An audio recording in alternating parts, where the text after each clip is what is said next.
કચ્છના અંજારમાં હની ટ્રેપમાં ફસાવી 30 લાખ પડાવવાનો કિસ્સો સામે આવ્યો। એક યુવતીએ અંજાર તાલુકામાં હેલ્થ ઓફિસર તરીકે કામ કરતા ડોક્ટર રાજીવ અંજારિયા સાથે નોકરીના બહાને વાતચીત શરૂ કરી। ડોક્ટરને વિશ્વાસમાં લઈ રૂબરૂ મુલાકાત કરી। યુવતીએ તબીબને પોતાના ઘરે બોલાવ્યા અને તેમની સામે નિર્વસ્ત્ર થઈ। ત્યાં તેનો કહેવાતો પતિ ઘરે પહોંચ્યો અને તરત વિડીયો ઉતારી લીધો। ડોક્ટરને દુષ્કર્મની ખોટી ફરિયાદ કરવાની ધમકી આપી 30 લાખની માંગણી કરી। અંતે ડોક્ટરે પોલીસ ફરિયાદ નોંધાવી।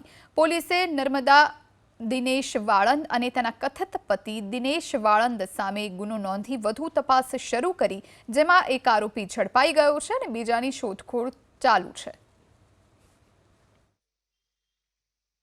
ફરિયાદી જ્યારે એમના ઘરે ગયા એ વખતે એમના માતા પિતા હાજર ન હોય।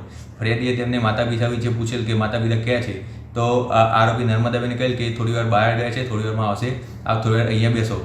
બીજો આરોપી કે જેનું નામ ગુલામ હાજી છે, જેને નર્મદાના પતિ દિનેશ વાળંદ તરીકે પોતાનું નામ ધારણ કરેલું હતું, તેને અચાનક રૂમમાં પ્રવેશી અને ફરિયાદી સાથે મારામારી કરવા લાગેલ, તેમજ બંનેના વિડીયો એમને ઉતારી લીધેલ અને વિડીયો ઉતાર્યા બાદ તેમને ફરિયાદીને કહેલ કે ભાઈ તમે મને 30 લાખ રૂપિયા આપો, નહીં તો હું તમારા વિડીયો વાયરલ કરી દઈશ। ફરિયાદી દ્વારા તેઓને 50,000 રૂપિયા આપવામાં આવેલ।